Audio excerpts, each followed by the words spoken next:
En el caso de los criterios de congruencia, igual tenemos también tres casos. Los primeros dos casos son iguales que los criterios de semejanza. Tenemos LLL, que es lado, lado, lado, nos darán la medida de los tres lados.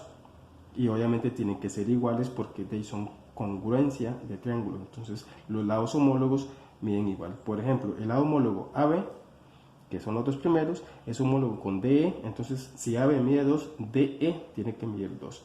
Y así los demás lados homólogos. Vean que AC es homólogo con DF y miden 4. Y CB, que es homólogo con EF, mide 5. Entonces me dan la medida de los tres lados, no me dan medida de ángulos. Así es como yo sé que estamos hablando del criterio lado, lado, lado.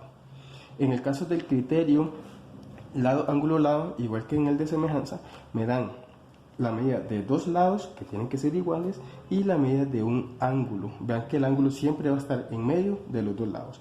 Como es este caso, tenemos el ángulo, que es de 40 grados, su ángulo homólogo a A sería D, entonces D debería medir 40 grados. Y efectivamente es así, ¿verdad? Y vean que el ángulo está en medio de dos lados. Y sus lados obviamente tienen que medir igual. AC mide 2 y su homólogo DF mide 2. Y AB mide 3 y su homólogo DE mide 3. Por lo tanto hablamos del criterio de congruencia lado, ángulo, lado. Y por último, que es el caso que es diferente, tenemos ángulo, lado, ángulo. Ven que aquí más bien me dan dos ángulos y en medio de esos dos ángulos tenemos la medida de un lado, que es este caso. Vean que tenemos un ángulo de 50 grados, un lado y un ángulo de 60 grados.